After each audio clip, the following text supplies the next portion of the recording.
A toda velocidad, por entre los surcos de una labor, corría aquel adolescente. El corazón le latía fuertemente y tenía la sensación que de un momento a otro él mismo se le podía salir por la boca. Pero eso no era factor que detuviera su desbocada carrera. Por el contrario, lo azuzaban cual jinete a su caballo. Un tropezón lo hizo morder el polvo y dar volteretas en el suelo fértil de las riberas del río Casagrandes. Incorporándose con un felino salto, siguió su carrera. Un cerco y una acequia no fueron obstáculos para detenerlo. Como alma que lleva el diablo, cruzó por un lado de la capilla del señor de Mapimí, ubicada en el barrio bajo del viejo Casagrandes. El frío viento de las tardes de marzo le daban de lleno en el rostro mientras un señor que partía leña en el solar de su casa lo miraba extrañado al momento que pensaba las razones de la estampida de aquel joven. Agitado y casi sin poder hablar, llega a la jefatura de policía a dar al jefe de aquella oficina, un señor de nombre Domingo Alvarado, la sorprendente noticia. Lo que el muchacho le comunicó le causó verdadero temor. Habían visto que por el lado del puerto del Chocolate arribaban tropas revolucionarias, al parecer comandadas por el mismo Francisco I. Madero, que venían decididos a atacar el pueblo de Casagrandes. La noticia rápidamente fue comunicada al jefe de la guarnición militar, el coronel de origen cubano, Agustín Valdés, mismo que ya esperaba tal noticia y quien de inmediato dio la orden de mandar a averiguar eso y a prepararse para lo que seguramente vendría, que sería el enfrentamiento con las armas. Los revolucionarios se perdieron entre las colinas y los arroyos que se encuentran a un costado del conocido puerto, hasta llegar al río Casagrandes. De ahí continuaron hasta llegar al rancho de Anchondo, propiedad de don Jacobo Anchondo, quien fuera administrador de la hacienda terraceña de San Diego, logrando los militares ubicar a la tropa rebelde en este punto.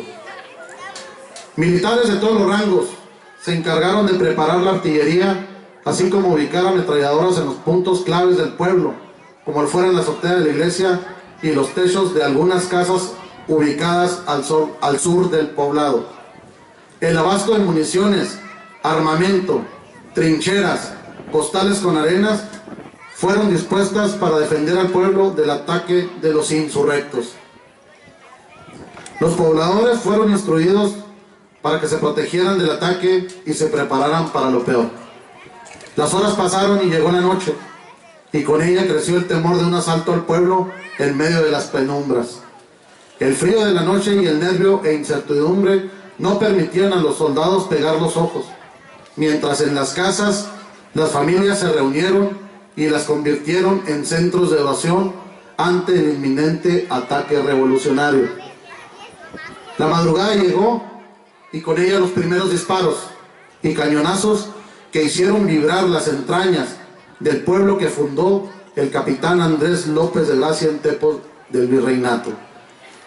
La batalla pronto llegó a las primeras calles del pueblo, en donde soldados y revolucionarios se batían encarnizadamente, unos en defensa y otros para tomar aquella plaza federal.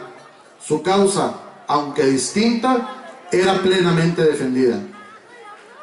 El error más grave que cometerían los rebeldes lo pagarían muy caro, al no cortar las líneas del telégrafo que permitió que la señal de auxilio llegara al general Samuel García Cuella, quien ya se encontraba en camino para dar socorro a sus compañeros al viejo pueblo de Casagrandes, dando así con este acto el triunfo de los federales y la huida de las tropas revolucionarias, que fueron superados en número y en estrategia.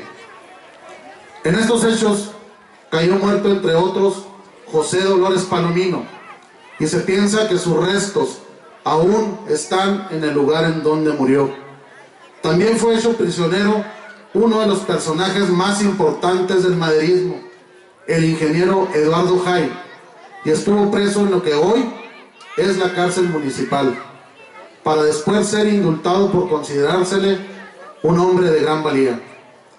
El mismo apóstol de la democracia, don Francisco I. Madero, jefe de la revolución, fue herido en una mano y curado de tal herida por un enfermero de origen japonés y de nombre Kingo Nonaka, que a la postre se convertiría en el jefe de Sanidad y Medicina de la División del Norte, convocado por el mismísimo Centauro del Norte, el general Francisco Villa. Aquí en Casas Grandes, aquel 6 de marzo estuvieron presentes grandes personalidades de la revolución, tales como Francisco I. Madero, don Abraham González Casabantes, Raúl Madero, Josep Garibaldi, Máximo Castillo, José Dolores Palomino, Roques González Garza y el ingeniero Eduardo Jay. El 6 de marzo de 1911 registró estos hechos y el pueblo de Casas Grandes fue testigo del triunfo y la derrota de unos y otros. El cantar de las aves que vuelan por y surcando el cielo de Chihuahua es un fiel recordatorio de estos hechos, en los que sangre de hombres valientes fue derramada para fertilizar esta hermosa tierra, e indicarnos que estos no queden en el olvido y perdidos en las páginas de la historia nacional.